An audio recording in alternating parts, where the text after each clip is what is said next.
Hello, grade 12s. Welcome to today's lesson. It's economics with me, Spiwe, and today we'll be looking at the dynamics of perfect market.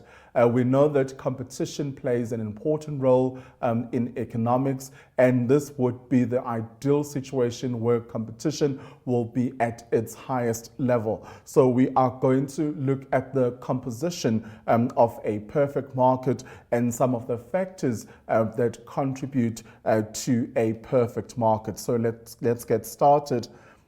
So a perfect market, that's the focus for this lesson. We're looking at a perfect market. So it is characterized by perfect competition, basically meaning that people are able to come in and out of the market with less restrictions and also that everything will be driven by supply and demand. So it will be the highest level of competition. So what are the conditions that result in perfect competition? So let's have a look at the different conditions.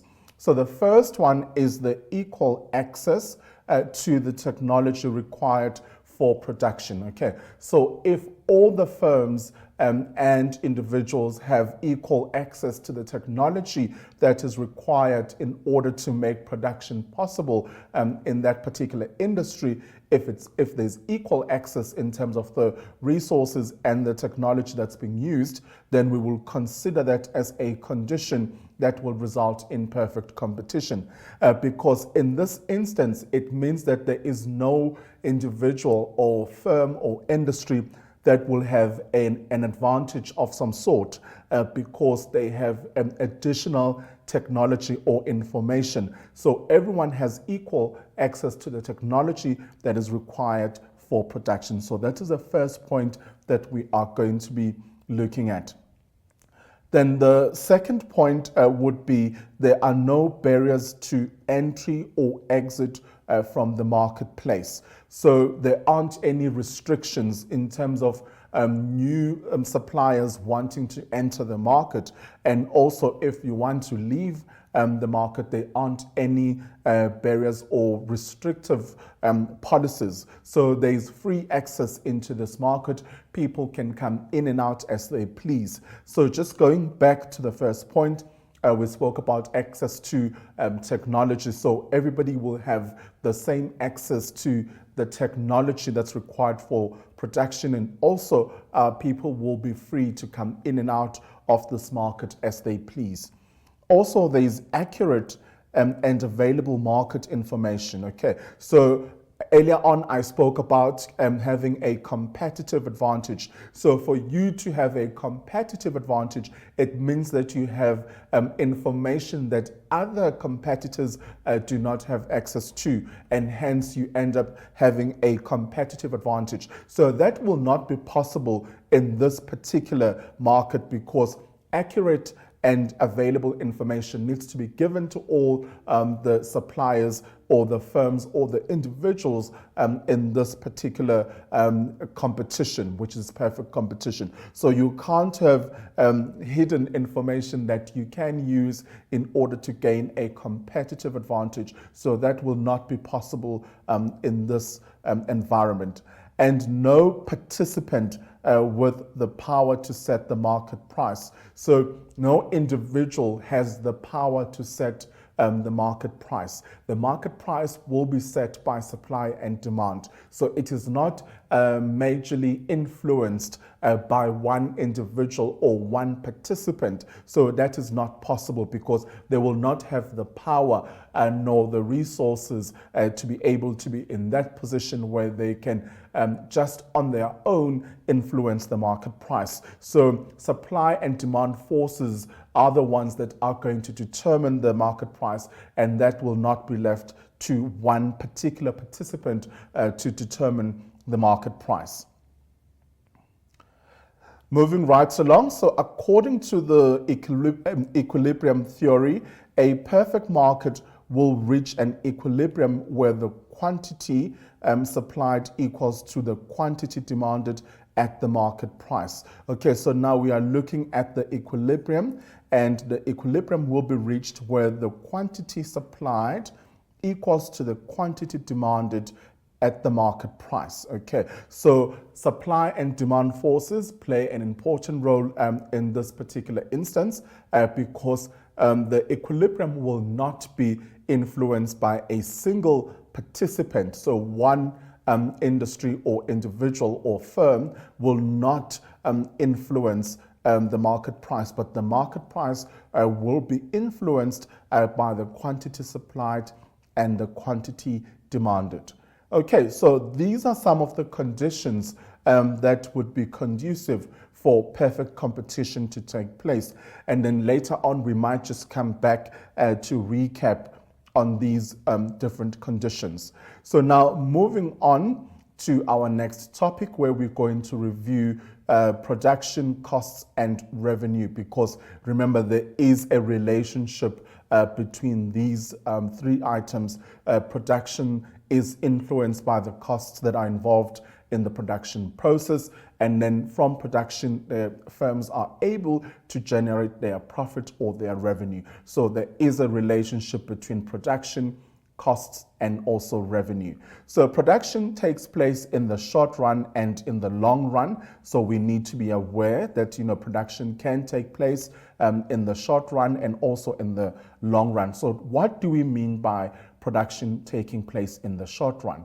So the short run is the period of production where only the variable factors of production can change. So the time period is too short to permit the number of firms in the industry to change. Okay, so the time period is also a factor in all of this, that the fact that the time period is short. So I want to underline that so that we are aware of that. So this is a very important point. And as a result of the time period being too short, then the industry, the number of firms in the industry can change. So also just linking it back to this point over there, that production variables or the variable factors of production can change. So we refer that to a short run because the time frame or the period that is involved here is too short. And then you will see when we compare it to the long run in terms of the production. The long run is the period of production where all factors can change. The time is long enough for variables and fixed factors to change, whereas here the time is too short for the factors to change because production happens over a short period of time. So it allows enough time for new firms to enter the industry and or existing firms, the ones that are already part of that industry, to exit if they wish to do so, because the time is long enough to have changes in the variable and fixed factors, and also to allow for new firms and new competitors to come into the market space. But those that feel that they are not doing well, they have an opportunity to exit the market space. Okay, so let's go back and just compare the two once again, because these are two important concepts that you need to understand when production is concerned. So with short run, we say that the short run is the period of production where only variable factors of production can change. So only the variable factors can change and not the fixed factors. Okay, so only the variables can change, and the time period is too short to permit the number of firms in the industry to change. So you can't have new competitors coming into the market because of the time frame that is involved in this particular instance. So whereas in the long run, you would be allowed to have new competitors or firms coming into the market because of the fact that there is enough time to allow for new firms or competitors to come into the market space. But remember, also the existing firms also have an opportunity to leave the firm if they feel that they are not doing well enough in order to survive. So this gives them an opportunity to exit the market. It could be that the new competitors are overpowering them, so they're not in a position to compete with them, or their product is no longer in demand, and therefore if they wish to exit the firm, then they can have the opportunity to do so. And then now moving on to perfect competition. So what is perfect competition? Remember, when we started the lesson in our intro, we did come across the concept of perfect competition. So what is perfect competition? So perfect competition is a market structure. So it's important for us to establish that it is a market structure with a large number of participants who are all price takers, okay? So they don't set the price, but they all take the price that is determined by the forces of supply and demand. So there are no entry or exit barriers in the long run. All information is available to both buyers and sellers. Okay, so if you're a buyer and also if you're a seller, the information will be made available to you. So it is a market structure with a large number of participants who are all price takers, because price here is determined by the forces of supply and demand, and there are no entry or exit barriers in the long run, like we discussed previously. Just to go back there, because we did say that in the long run, new firms can come in, and the ones that are already in the market, if they feel that they want to exit the market, then they are able to do so. Okay. So then that comes into our definition of what perfect competition is. And then all information is available to both buyers and sellers, and a homogeneous product is sold. It means that an identical, homogeneous means identical, so an identical product is sold. Okay, so because that doesn't give anyone a competitive advantage, because you are all selling a same product or an identical product. So just be aware of that when discussing what perfect competition is. So a good example is the stock market, because people can come in and out, and they can purchase shares and all that in the stock market, and the fact that you've got to take the price, but you can't actually as an individual determine what the price is. So all the people there will be the price takers, because price is set by the forces of supply and demand. So what do we mean by price taker? So this is a buyer or a seller, or buyers or sellers who cannot influence, so they can't influence the price or the price of his or her own product. So you are selling something at school, for example, and you, the seller, in that particular instance. So you as a seller cannot actually influence the price of your own product, okay? So your own product, or the price of your own product, will be determined by the forces of supply and demand. So if there's a huge demand for your product, okay, that will determine what the price of your product is, and therefore also your ability to be able to supply the required quantity will also play an important role in this regard.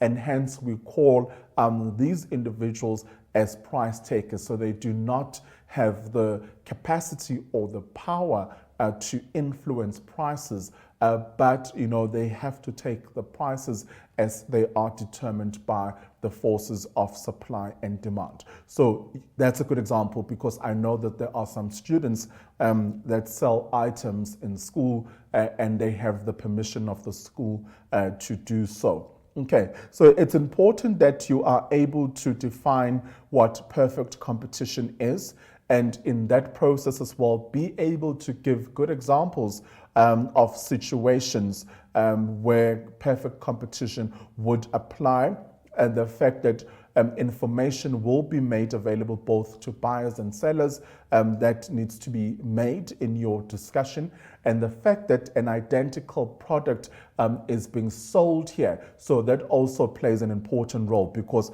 once a market does not have a homogeneous product, then that throws out the equation of having a perfect competition. And then also people or buyers and sellers are allowed to enter and leave the market as they please because there are less restrictive barriers in this particular market, and then that there is a large number of participants. So you don't have one or two participants in this particular market, but you have a large number of participants who are all price takers.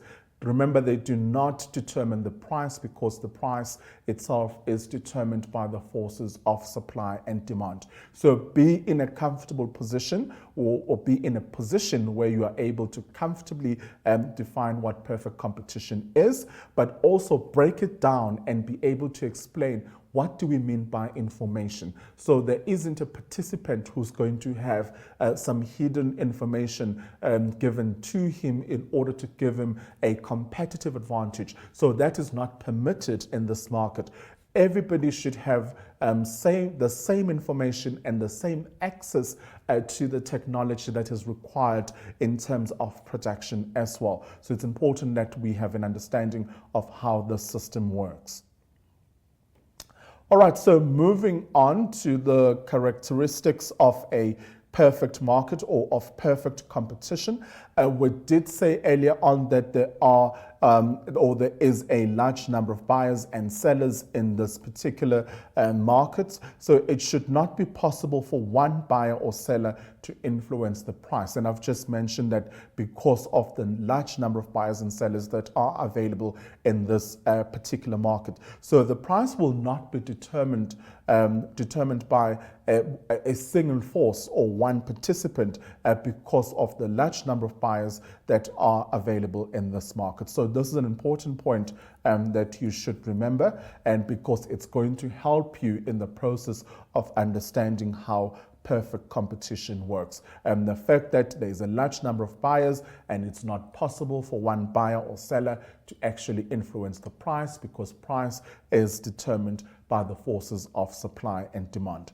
Before we continue with this exciting lesson, we're going to take a short break and I'll see you right after this.